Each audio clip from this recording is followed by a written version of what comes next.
"This time next year," Elisha said, "you will hold a son in your arms." Think back to your youth and all the many things you dreamt of being and having. We all have dreams of what our life is to be in the future: an enriching and productive career, special and close friends, fulfillment of our precious gifts, travel adventures, marriage, children, and for some of us, all of the above. For many of the women in the Old Testament, having a son was almost always up near the top of that list. This son would be a blessing to her and her husband, carrying on their heritage, as well as being a source of care and protection in their old age. And how downcast were those same women who at first could not bear children, such as Sarah, the mother of Isaac, Manoah's wife, the mother of Samson, Hannah, the mother of Samuel, Elizabeth, the mother of John the Baptist, and of course the Shunammite woman of today's first reading. Of course, as we know, their patience and faithfulness to God's purpose ultimately saw the realisation of their dreams. Fast forward 900 years or so to today's gospel, and we find Jesus turning conventional Old Testament hope and wisdom on its head. He tells the 12 chosen and appointed apostles that they must leave behind the notion of mother and father and sons and daughters. Long-term security was no longer to be part of their planning for the future. With the gates to eternal life soon to be opened, the saving of their eternal life now meant not having children to look after them in their old age, but following Christ and in doing so, risking losing their mortal lives. A faithful follower of the God of Israel was no longer one who waited in hope for a son in his old age, but was one willing to die young for that same God.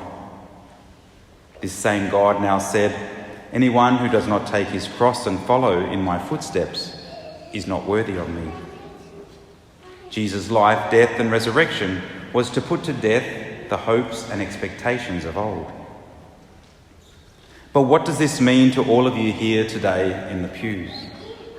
Did Jesus' words of today apply to each and every one of us here? Well, to answer that question correctly, we need to look at the context of today's gospel. Chapter 10 of Matthew's gospel is called by scholars the missionary discourse. This discourse is specifically addressed to the 12, the apostles chosen by God as leaders of the Christian community. As such, it applies primarily to them and those that succeed them or share in their specific calling or ministry. So take a deep breath. Christ probably isn't calling you all to physical suffering and martyrdom for the sake of the kingdom, to go off to the ends of the earth like the 12, or the missionaries who through the centuries forsook married life and the comforts of a wife or a husband in the case of the numerous female orders. Nevertheless, as Christians, along with your day-to-day family and work duties, you've all been sent to go out and proclaim the gospel in season and out. And given that Christianity is definitely out of season right now, doing such a thing may bring you some unexpected pain. But it is not only pain that you will receive in accomplishing your Christian duty. As the first reading and the gospel of today shows us, there are those who are called to walk to the ends of the earth like Elisha and the apostles, and there are those who are called to support, house, clothe, and feed them along their journey.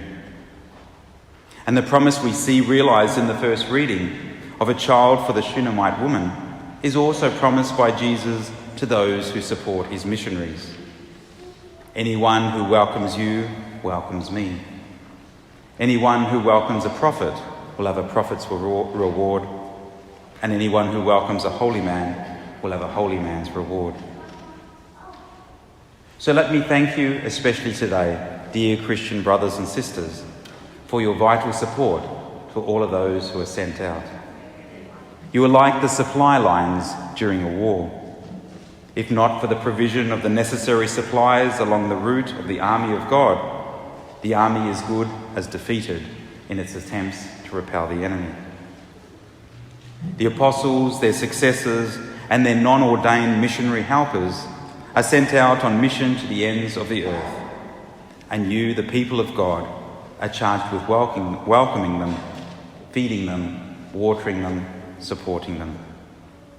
So we continue to encourage you all to be like the Shunammite woman, through simple acts of charity towards the bishops, priests, nuns and monks that are sent out by God.